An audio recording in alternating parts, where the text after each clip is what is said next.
Hi hello and welcome to R channel. நான் உங்கள் மௌலி பேசுகிறேன். இன்றைக்கி நம்ம சேனலில் என்ன பார்க்க போகிறோம் அப்படின்னா, பஸ் ஸ்டாண்டு பீச்லலாம் நம்மளுக்கு கிடைக்கும்ல வேர்க்கடலை, அதை தான் நம்ம பார்க்க போகிறோம்.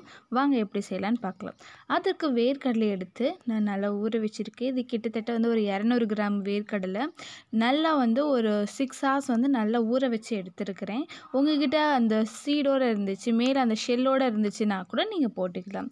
இப்போ நான் ஊற வச்சுருக்க வேர்க்கடலையை தண்ணியை வெடிச்சிட்டு நான் குக்கரில் சேர்த்துக்கிறேன். நீங்கள் அப்படியே வேக வைக்கிறதா இருந்தால் கூட வேக வச்சுக்கோங்க. இது சீக்கிரமாக வெந்துடும், அதனால தான் நான் குக்கரில் சேர்க்குறேன். நம்ம ஊற வச்சுருக்கிற எல்லா வேர்க்கடலையும் நம்ம உள்ளுக்குள்ளே சேர்த்துக்கலாம். இது ரொம்ப சூப்பராக இருக்கும். ரொம்ப ஈஸியான ரெசிபி ஃப்ரெண்ட்ஸ். வீட்டில் செஞ்சு பாருங்கள். ரொம்ப ஹெல்தி கூட. வெயிட் லாஸ் பண்ணணும்னு நினைக்கிறவங்க கூட தாராளமாக அதை செஞ்சுக்கலாம். ஏன் அப்படின்னா, இது ஒரு நேரம் டிஃபனாவோ இல்லை மார்னிங்காக இல்லை நைட்டு ஏதோ ஒரு நேரத்தில் எடுத்துக்கலாம். இல்லை ஈவினிங் ஸ்நாக்ஸாக கூட எடுத்துக்கலாம். குழந்தைங்களுக்கு கடலை நிறையா கொடுங்க, அது பெண் குழந்தைங்களுக்கு நிறையா கொடுங்க. இப்போ இது மூழ்கிற அளவுக்கு தண்ணி ஊற்றிக்கோங்க. தண்ணி ஊற்றிட்டு இதுக்கு தேவையான அளவு உப்பு இதிலே போட்டு வேக வச்சுக்கோங்க.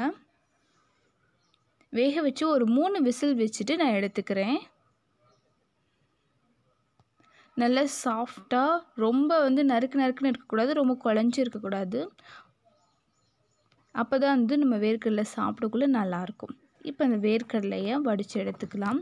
இப்போ என்னென்ன பொருள் நம்ம ஆட் பண்ண போகிறோமோ, அந்த ஒரு வெங்காயத்தை நான் கட் பண்ணி எடுத்துக்கிறேன். ஒரு கேரட், கருவேப்பிலை, பச்சை மிளகாவை உள்ளுக்கு இருக்க விதையை எடுத்துகிட்டு சேர்த்துக்கோங்க, இல்லைன்னா காரமாக இருக்கும். கேரட் ஒன்று துருவி எடுத்திருக்கேன். இப்போ ஒரு பவுலில் நம்ம வேக வச்சுருக்கிற வேர்க்கடலை, கொஞ்சமாக நம்ம வெங்காயம், கேரட், கருவேப்பிலை, பச்சை மிளகா விதையை நீக்கிட்டு மேலே இருக்கிறத மட்டும் போடுங்க, சும்மா ஃப்ளேவருக்காக. இப்போ ஃபைனலாக என்ன பண்ண போகிறோம் அப்படின்னா, லைட்டாக சால்ட்.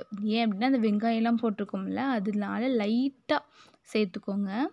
இப்போ கரெக்டாக ஒரு பிஞ்ச் அளவுக்கு நான் மிளகாத்தூள் சேர்த்துருக்கேன். ரொம்ப சேர்த்துட்டிங்கன்னா பச்சை வாடை அடிச்சிரும், நல்லா இருக்காது. நீங்கள் இது மாதிரி செஞ்சு பாருங்கள், ரொம்ப சூப்பராக இருக்கும். சில பேர் இதில் கரம் மசாலாலாம் சேர்ப்பாங்க, எனக்கு அது பிடிக்காது. உங்களுக்கு பிடிச்சிச்சின்னா நீங்கள் தாராளமாக சேர்த்துக்கலாம். இது ரொம்ப சூப்பராக இருக்கும். ஈவினிங் டைமில் கண்டிப்பாக செஞ்சு பார்த்துட்டு எனக்கு ரிவ்யூ சொல்லுங்கள் எப்படி இருக்குது அப்படின்னு சொல்லிட்டு. நம்ம சேனலை சப்ஸ்கிரைப் பண்ணாமல் பார்க்குறீங்க அப்படின்னா நம்ம சேனலை சப்ஸ்கிரைப் பண்ணி பாருங்கள். பிடிச்சிருந்தால் ஷேர் பண்ணுங்கள். கீழே உங்களுக்கு என்ன ரெசிபி வேணுமோ அப்படின்னு கீழே கமெண்ட் பாக்ஸில் எனக்கு கமெண்ட் பண்ணுங்கள். நெக்ஸ்ட் வீடியோவில் நம்ம பார்க்கலாம் ஃப்ரெண்ட்ஸ். பாய்.